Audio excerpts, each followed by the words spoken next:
नमस्कार, कैसे आप सभी ने कक्षा 12 में अध्याय 8 भाग 14 तक पढ़ लिया था। भाग 14 में आपने शरीर की प्रतिरक्षा तंत्र के बारे में पढ़ा, आपने लसिकाव अंगों के बारे में पढ़ा और उसमें आपने प्राथमिक लसिकाव अंग और द्वितीयक लसिकाव अंगों के बारे में पढ़ा। अब आते हैं हम भाग 15 में, उसके आगे के टॉपिक के बारे में बताएंगे, जो कि है एक रोग जहाँ से क्वेश्चन हर साल तय रहता है, एड्स रोग के बारे में हम बताएंगे आपको। एड्स जिसका पूरा नाम होता है एक्वायर्ड इम्यूनो डेफिशिएंसी सिंड्रोम, इसे हिंदी में कहते हैं उपार्जित। एक्वायर्ड मतलब होता है उपार्जित, यानी जन्म के पश्चात होने वाला रोग है। ये जन्मजात रोग नहीं होता, जन्म के पश्चात होने वाला रोग है, उपार्जित रोग है। उपार्जित, इम्यूनो मतलब प्रतिरक्षा, डेफिशिएंसी मतलब न्यूनता और सिंड्रोम मतलब संलक्षण। सिंड्रोम का मतलब होता है कई सारे लक्षण जब दिखने लगे तब उसे संलक्षण कहते हैं, एक लक्षण नहीं कई सारे लक्षण। तो एड्स एक उपार्जित रोग है जो जन्म के पश्चात होने वाला रोग है या एक वायरस की वजह से होता है। एड्स रोग होता है HIV वायरस की वजह से, मोस्ट इम्पॉर्टेंट पॉइंट, और इसका फुल फॉर्म होता है ह्यूमन इम्यूनो डेफिशिएंसी वायरस। ये MP बोर्ड में पूछा हुआ क्वेश्चन था 2022 में कि HIV का फुल फॉर्म बताइए, एड्स का फुल फॉर्म बताइए। एड्स जो रोग है वो होता है HIV वायरस की वजह से। HIV वायरस के बारे में आप याद कर लीजिए कि HIV वायरस पश्च विषाणु समूह का ग्रुप है, पश्च विषाणु समूह का वायरस है, पश्च विषाणु समूह का विषाणु है। रेट्रोवायरस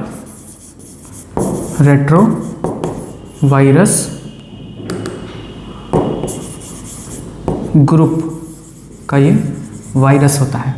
रेट्रोवायरस ग्रुप का ये एक वायरस होता है HIV। इसके बारे में इंपॉर्टेंट पॉइंट कि HIV में आनुवंशिक पदार्थ कौन सा होता है, DNA होता है या RNA होता है। तो मैंने बताया था जो खतरनाक बीमारियां होती हैं उनका वो वायरस जो खतरनाक बीमारी उत्पन्न करती है जिसका इलाज ही नहीं है, उसका आनुवंशिक पदार्थ ज़्यादातर RNA ही होता है। तो इनका भी इलाज पॉसिबल नहीं है। और इनका भी जो आनुवंशिक पदार्थ होता है, आनुवंशिक पदार्थ क्या होता है, सिंगल स्टैंडर्ड RNA, एकल रज्जुक RNA होता है, सिंगल स्ट्रैंडेड RNA होता है। इसे शॉर्ट फॉर्म में कहते हैं SS RNA। लेकिन यहाँ पर भी एक तिगड़मबाजी है कि केवल एक नहीं होता, एकल रज्जुक RNA 2 के प्रति में होते हैं, 2 पाए जाते हैं। HIV वायरस में अगर आप देखो, HIV वायरस में तो इसी RNA का एकल रज्जुक का 2 पाया जाता है, 1 और 2 RNA पाए जाते हैं। सिंगल स्टैंडर्ड ही होते हैं, DNA डबल स्टैंडर्ड होता है, RNA सिंगल स्टैंडर्ड होता है। तो सिंगल स्टैंडर्ड ही होते हैं लेकिन इनकी 2 प्रतियां पाई जाती हैं, 1 और 2 प्रतियां पाई जाती हैं। ये याद रखिएगा, ये HIV वायरस का एक लक्षण है।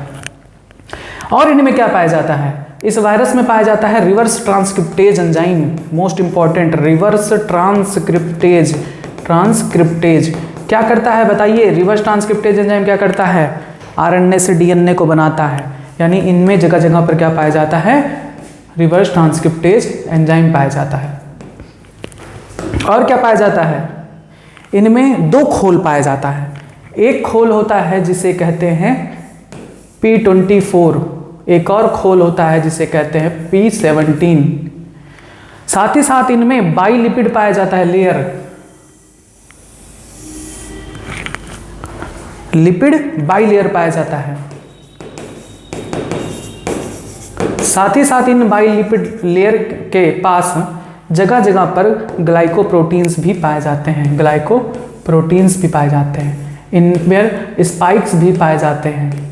तो ये होता है HIV वायरस की संरचना। ये क्या है, ग्लाइकोप्रोटीन, इतनी चीज़ें पाई जाती हैं HIV वायरस में, याद करिए। एड्स रोग जो कि कौन सा रोग है, उपार्जित प्रतिरक्षा न्यूनता संलक्षण। क्यों कहते हैं इसको एक्वायर्ड इम्यूनोडेफिशिएंसी सिंड्रोम? हमारे इम्यून सिस्टम को कम कर देता है, न्यून कर देता है, कम कर देता है। किस प्रकार से कम कर देता है? मैंने आपको बताया है हमारा जो प्रतिरक्षा तंत्र है किससे मिलकर बना होता है? बी सेल्स और टी सेल्स से मिलकर बना होता है। इसमें भी आपको मैंने बताया है कि टी सेल्स में एक हेल्पर टी सेल्स होता है, सहायक टी कोशिकाएं, जो बी सेल्स को बनने को प्रेरित करता है।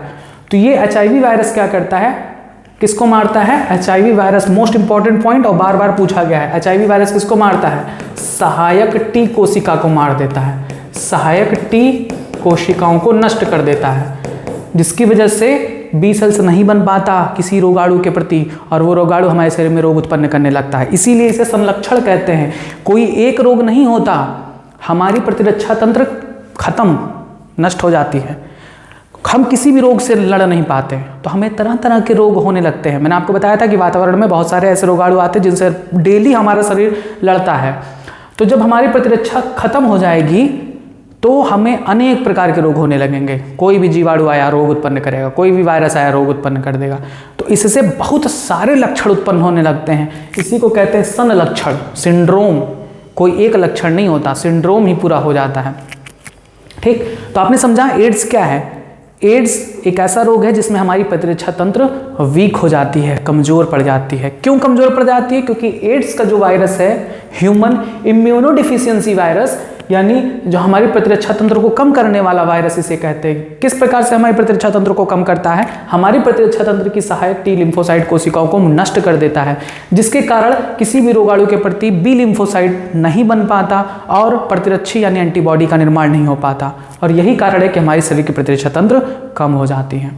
HIV वायरस पश्च विषाणु समूह का वायरस है, यानी रेट्रोवायरस ग्रुप का ये एक वायरस होता है। इसका आनुवंशिक पदार्थ एकल रज्जुक RNA पाया जाता है, जो कि 2 की संख्या में होता है। साथ ही साथ HIV वायरस में क्या होता है? 2 रिवर्स ट्रांसक्रिप्टेज एंजाइम पाए जाते हैं। एक अंतःखोल होती है, एक अंतःखोल होती है जिसे क्या कहते हैं? P24, ठीक।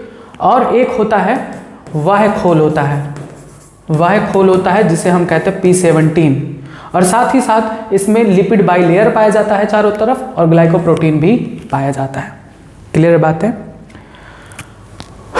ये वायरस हमारे शरीर की सहायक टी कोशिकाओं को नष्ट करता है। तो आपने इतना जाना इसके बारे में। यहाँ से क्वेश्चन पूछे जाते हैं, इतने ही टॉपिक से ज़्यादातर क्वेश्चन पूछे जाते हैं।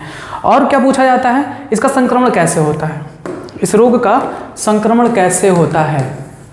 तो इस रोग का संक्रमण होता है संक्रमित व्यक्ति से यौन संपर्क द्वारा, यौन संपर्क द्वारा, संक्रमित रक्त आधान द्वारा, संक्रमित सुई के साझा प्रयोग से, संक्रमित सुइयों के साझा प्रयोग से और संक्रमित माता से अपरा द्वारा उसके बच्चे में। ठीक, अब देखिए संक्रमित व्यक्ति है, उसके साथ यौन संपर्क के द्वारा, फिजिकल कांटेक्ट द्वारा फैलता है। संक्रमित रक्त के आधान द्वारा, कोई रक्त है उसका किसी को देना है तो बिना जांच के नहीं दिया जाता, ये आपको पता होगा। रक्त आधान, ब्लड ट्रांसफ्यूजन, किसी एक व्यक्ति का रक्त किसी दूसरे व्यक्ति को देने से पहले उसकी जांच की जाती है। बिना जांच किए अगर वो रक्त HIV पॉजिटिव रहा हो और उसे चढ़ा दोगे तो सामान्य व्यक्ति भी पॉजिटिव हो जाएगा HIV से। संक्रमित सुइयों के साझा प्रयोग से, एक ही सुई का बार बार लोगों में प्रयोग करना, तो ऐसा नॉर्मली नहीं होता किसी भी हॉस्पिटल में, किसी भी प्राइवेट या गवर्नमेंट हॉस्पिटल में ऐसा नहीं होता। लेकिन ये होता कब है? तो जो ड्रग्स लेते हैं ना, तो ड्रग्स लेने वालों का गोल होता है, 8-10 लोग हैं इंजेक्शन के द्वारा ड्रग्स ले रहे हैं, उन 8-10 में से किसी एक को अगर HIV है तो वही इंजेक्शन उसने अपने हाथ में लगाया, वही इंजेक्शन किसी अन्य ने लगाया, तो उसके थ्रू अन्य लोगों में फैल जाता है सुइयों द्वारा। माता अगर HIV पॉजिटिव है तो उसका संतान भी HIV पॉजिटिव हो सकता है, अपरा के थ्रू वो वायरस उसके बच्चे में जा सकता है। ठीक, इतने होते हैं संक्रमण की विधियां, और कोई विधि नहीं होती। जो संक्रमित व्यक्ति है उसके शरीर के सभी तरल पदार्थों में ये वायरस हो जाता है, उसके सभी तरल पदार्थों में, आंसू में, पसीने में, खून में, वीर्य में, इन सभी में उसके HIV वायरस पहुंच जाता है। माता के दुग्ध में भी ये वायरस पहुंच जाता है। तो सभी तरल पदार्थों में वायरस पहुंचता है, इनके संक्रमण से हो सकता है किसी भी सामान्य पर्सन को। कौन सा परीक्षण कराते हैं इसके जांच के लिए? मोस्ट इंपॉर्टेंट ये भी है, जांच के लिए कौन सा परीक्षण कराते हैं? एलिसा टेस्ट कराते हैं। इसका पूरा नाम भी पूछा जाता है, बताइए। एंजाइम लिंक्ड इम्यूनो सार्बेंट एस्से। ठीक, एलिसा टेस्ट कराया जाता है जो HIV की पुष्टि करता है। अब HIV का जब हमारे शरीर में प्रवेश होता है तो क्या होता है? तो वायरस का शरीर में प्रवेश करने और शरीर में उसके प्रति लक्षण उत्पन्न होने के मध्य के अंतराल को कहा जाता है उद्भवन काल, इंक्यूबेशन पीरियड। उद्भवन काल यानी इंक्यूबेशन पीरियड। इंक्यूबेशन पीरियड क्या होता है? वह समय जब वो शरीर में प्रवेश किया और उसके बाद जब लक्षण उत्पन्न हुआ। यानी ऐसा नहीं है कि किसी व्यक्ति में ये वायरस इंटर किया और तुरंत उसके शरीर में लक्षण उत्पन्न हो, नहीं।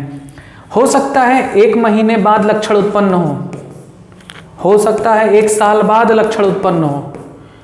तो उसका जो समय होता है वो उद्भवन काल कहलाता है।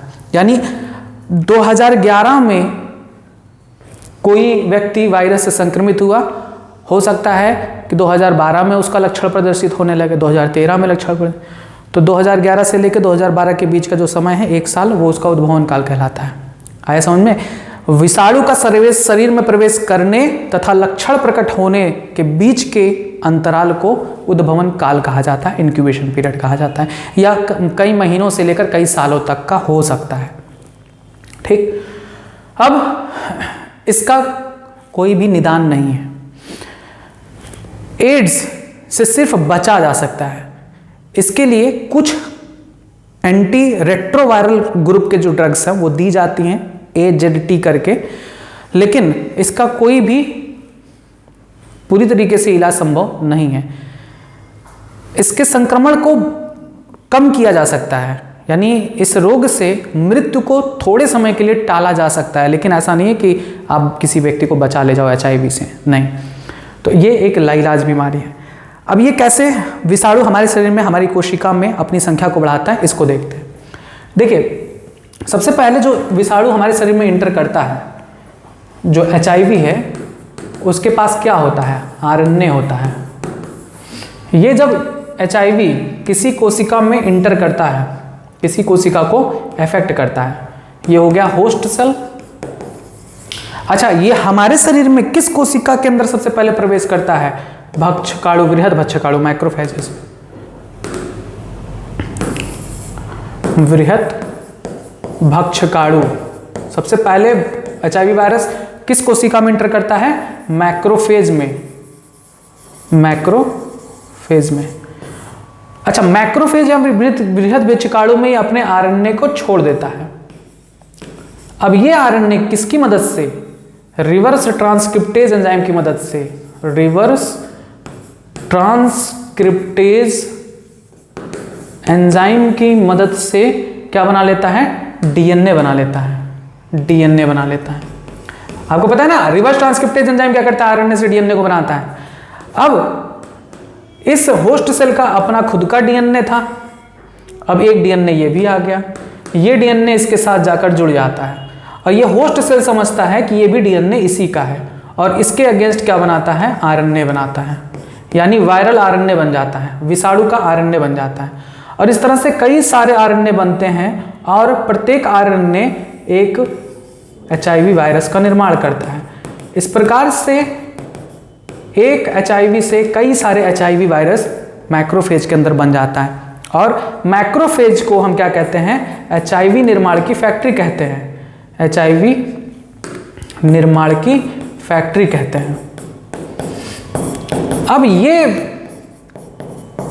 एचआईवी वायरस कहाँ जाता है, टी सेल्स के पास। कौन से टी सेल्स के पास, हेल्पर टी सेल्स, सहायक टी कोशिकाओं के पास, और उनके अंदर प्रवेश करता है और सेम फिनोमिना यहाँ पर भी करता है और अपनी एक एचआईवी वायरस से कई सारे वायरस बनाता है और साथ ही साथ हेल्पर टी सेल्स को नष्ट भी करने लगता है। आइए बुक में देखते हैं। देखिए एड्स के बारे में, एड्स का सबसे पहले पता कब चला था, एड्स का सबसे पहले पता चला था सन 1981 में। एड्स जिसका नाम है उपार्जित प्रतिरक्षा न्यूनता संलक्षण, जिसके बारे में आपको बता दिए हैं। सबसे पहले इसका केस 1981 में पता चला था और उसके बाद विश्व भर में फैल गया था। आपको मैंने बताया कि एचआईवी का जो रोगजनक है वो क्या है, एक एचआईवी वायरस, सॉरी एड्स का एचआईवी वायरस एक रोगजनक है, ह्यूमन इम्यूनोडेफिशिएंसी वायरस, जो हमारी प्रतिरक्षा प्रणाली को क्या कर देता है, कम कर देता है या समाप्त कर देता है, जिसके कारण हमारे शरीर में बहुत सारे रोगाणु प्रवेश करते हैं और संक्रमण से हमारी मृत्यु हो सकती है। एचआईवी पश्च विषाणु यानी रेट्रोवायरस समूह का एक वायरस है। इसका आनुवंशिक पदार्थ आरएनए सिंगल स्टैंडर्ड पाया जाता है। ठीक है, सिंगल स्टैंडर्ड होता है लेकिन संख्या में कितनी होती है, 2 होती हैं। और इसमें चारों तरफ एक अंतःखोल P24 पाया जाता है और एक बाह्यखोल P17 पाया जाता है। इसमें लिपिड बाइलेयर पाई जाती है, ग्लाइकोप्रोटीन की परत पाई जाती है। आइए देखिए इसका वायरस का ये संरचना है। देखिए इस वायरस में 2 आरएनए श्रृंखला होती हैं, एक ये और दूसरा ये, लेकिन दोनों के दोनों क्या होते हैं, सिंगल स्टैंडर्ड होते हैं। ठीक, इसमें जगह जगह पर क्या पाया जाता है, रिवर्स ट्रांसक्रिप्टेज एंजाइम पाया जाता है जो आरएनए से डीएनए को बनने में मदद करता है। आरएनए से डीएनए बनता है किस एंजाइम की मदद से, रिवर्स ट्रांसक्रिप्टेज एंजाइम की मदद से। इसमें चारों तरफ एक खोल पाया जाता है जिसे कहते हैं P24। इसमें एक और खोल पाया जाता है जो कि कहलाता है P17 और इसमें लिपिड बाइलेयर पाया जाता है, लिपिड बाइलेयर, और जगह जगह पर ग्लाइकोप्रोटीन पाए जाते हैं। ठीक है, इस तरह से। एड्स का संचरण कैसे होता है, मैंने आपको बताया, संक्रमित व्यक्ति के यौन संपर्क से, संदूषित रक्त से, सुइयों के साझा प्रयोग से और संक्रमित मां से अपरा द्वारा बच्चे को। उसके बाद सारी चीजें कोई खास नहीं है, आप पढ़ लीजिएगा बुक से। अब देखिए मैंने बताया ना कि वायरस क्या करता है, वायरस हमारी कोशिकाओं को कैसे इफेक्ट करता है। ये अपने आरएनए को सबसे पहले आरएनए को कोशिका में इंसर्ट कर देता है। ये आरएनए रिवर्स ट्रांसक्रिप्टेज एंजाइम की मदद से डीएनए बना लेता है। ये क्या बन गया, डीएनए। अब ये डीएनए इस होस्ट के डीएनए से जाकर जुड़ जाता है। अब ये डीएनए क्या करता है, नए वायरल डीएनए आरएनए को बनाता है, डीएनए से आरएनए को बनाता है। और जब आरएनए बन गया तो ये आरएनए प्रोटोप्लास्ट लेकर नए नए एचआईवी सेल्स को बना देती हैं और कई सारे एचआईवी बन जाते हैं। ये क्या है, मैक्रोफेज है। इसीलिए मैक्रोफेज को क्या कहते हैं, एचआईवी निर्माण की फैक्ट्री कहते हैं। ठीक, देखिए संक्रमण होने और एड्स के लक्षण प्रकट होने के बीच के अंतराल को क्या कहते हैं, संक्रमण काल यानी इंक्यूबेशन पीरियड कहते हैं। व्यक्ति के शरीर में आ जाने के बाद जो विषाणु है बृहद भक्षकाणु यानी मैक्रोफेज में प्रवेश करता है और वहां RNA genome RNA transcriptase enzyme की मदद से डीएनए बनाता है। वो डीएनए परपोषी कोशिका के डीएनए से जुड़ जाती हैं और उससे क्या बनता है, आरएनए बनता है। वो आरएनए नए नए एचआईवी अणुओं को बनाता है। एचआईवी क्या करता है, सहायक टी लिम्फोसाइट को क्या करता है, नष्ट कर देता है। सहायक टी कोशिकाओं में प्रवेश करता है, उसमें अपनी प्रतिकृति द्वारा संतति विषाणु पैदा करता है। रुधिर में छोड़े गए संतति विषाणु दूसरे सहायक टी लिम्फोसाइट पर हमला करते हैं। यह क्रम बार बार दोहराया जाता है जिसकी वजह से संक्रमित व्यक्ति के शरीर में सहायक टी लिम्फोसाइट की संख्या कम हो जाती है, जिसकी वजह से बुखार, दस्त आना, वजन घटने लगता है और हमें विभिन्न प्रकार के रोग होने लगते हैं। एड्स का निदान और उपचार, देखिए एड्स को हम जांच किससे करते हैं, एलिसा टेस्ट है, एंजाइम लिंक्ड इम्यूनोसार्बेंट एस्से से। इसकी औषधियों को कहते हैं एंटी रेट्रोवायरल ड्रग्स और इससे हम केवल मृत्यु को आगे सरका सकते हैं, रोक नहीं सकते हैं। इस रोग में मृत्यु तय होती है। एड्स की रोकथाम के लिए क्या किया जाए, एड्स से बचाव के लिए जानकारी ही आवश्यक है, कोई दवा तो है नहीं, बस जानकार बनिए, एचआईवी वायरस से बचिए। संक्रमित व्यक्ति से छुआछूत की बीमारी नहीं है, छूने ऊने से नहीं फैलेगा। कुछ सावधानियां, यौन संपर्क से बचिए, संक्रमित सुइयों के साझा प्रयोग से बचिए, जो भी ब्लड ट्रांसफ्यूजन होता है ब्लड की जांच जरूर कराइए, तभी किसी व्यक्ति को दीजिए। ये सारी चीजें इसका होता है। रक्त आदान के समय सुनिश्चित कर लेना चाहिए कि रक्त जो आप दे रहे हैं वो HIV से मुक्त हो। इंजेक्शन सुई का बार बार प्रयोग नहीं करना चाहिए। लैंगिक संबंध स्थापित करने में सावधानी बरतना चाहिए। जनसाधारण ध्यान आकर्षित होना चाहिए। इसके लिए हम 1 दिसंबर को एड्स दिवस मनाते हैं। ये भी क्वेश्चन पूछा जाता है, एड्स दिवस कब मनाया जाता है? 1 दिसंबर को। एड्स को ठीक नहीं किया जाता, इसलिए इसकी रोकथाम ही सबसे उत्तम उपाय होती है। ठीक, हमारे भारत में इसके लिए एक संस्था बनाई गई है, राष्ट्रीय एड्स नियंत्रण संगठन, नाको जिसे कहते हैं, national AIDS control organisation. Most important है ये। एक गैर सरकारी ये एक सरकारी संगठन है और कई सारे और भी गैर सरकारी संगठन NGO हैं जो एड्स के प्रति जागरूक करते हैं, उसे फैलने से बचाव के लिए जानकारी फैलाते हैं लोगों में। तो नाको पूछा गया है, नाको किससे संबंधित है? एड्स से, नेशनल एड्स कंट्रोल ऑर्गेनाइजेशन।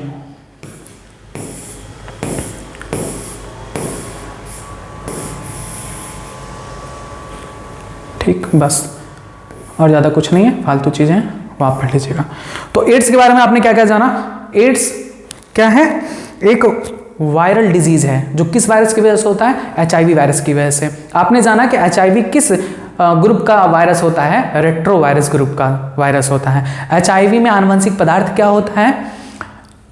एकल रज्जुक RNA, सिंगल स्ट्रैंडेड RNA, जिसकी संख्या कितनी होती है? 2 होती है। और HIV वायरस में और क्या पाया जाता है? रिवर्स ट्रांसक्रिप्टेज एंजाइम पाया जाता है। इसमें एक अंताखोल P24 होता है, एक बाह्य खोल P17 होता है, लिपिड बाइलेयर होते हैं, इन पर जगह जगह पर ग्लाइकोप्रोटीन्स पाए जाते हैं। ये सब क्वेश्चन बहुत इंपॉर्टेंट है, बार बार पूछे जाते हैं। HIV सबसे पहले किस कोशिका को संक्रमित करता है? मैक्रोफेज, वृहद भक्षकाणु को। और उसी को हम HIV निर्माण की फैक्ट्री भी कहते हैं, क्योंकि उसमें सबसे ज़्यादा HIV का निर्माण होता है। वो HIV निकलकर सहायक टी कोशिका में प्रवेश करती है, अपनी संख्या वहाँ पर भी बढ़ाती है और साथ ही साथ सहायक टी कोशिकाओं को नष्ट करती है। सहायक टी कोशिकाओं को नष्ट करने के कारण हमारे शरीर की प्रतिरक्षा तंत्र कम हो जाती है। इसी वजह से इस रोग का नाम उपार्जित प्रतिरक्षा न्यूनता संलक्षण कहा गया है। हमारे शरीर में जब प्रतिरक्षा तंत्र कमजोर पड़ जाती है तो हमें तरह तरह के रोग होने लगते हैं। ठीक, यही है आपका एड्स या HIV। और इसके जांच के लिए हम कौन सी जांच कराते हैं? एलिशा, एंजाइम लिंक्ड इम्यूनोसार्वेंट एस्से। बार बार यही सब क्वेश्चन पूछे जाते हैं, इसके अलावा आपसे कुछ पूछे नहीं जाएंगे। तो जितना मैं बोला हूं उतना आप नोट करिए, याद करिए। ठीक, और अधिक आपके बुक में दिया गया, आप वहां से पढ़ सकते हैं। अब इस टॉपिक से रिलेटेड कुछ क्वेश्चन है जिनके आंसर आपको कमेंट बॉक्स में देने हैं, अपनी कॉपी में भी नोट करने हैं। सबसे पहला क्वेश्चन, एड्स और HIV का फुल फॉर्म बताइए, कमेंट बॉक्स में जरूर लिखिएगा। आप नेक्स्ट क्वेश्चन बताइए कि HIV किस समूह का विषाणु है? नेक्स्ट, HIV का आनुवंशिक पदार्थ क्या है? नेक्स्ट, उद्भवन काल क्या होता है? नेक्स्ट, HIV हमारे शरीर की किस कोशिका को नष्ट करती है जिसके कारण प्रतिरक्षा तंत्र कमजोर पड़ जाती है? नेक्स्ट, HIV की जांच के लिए कौन सा टेस्ट कराया जाता है? नेक्स्ट, HIV का संक्रमण किन किन विधियों द्वारा हो सकता है? सभी आप बताएंगे।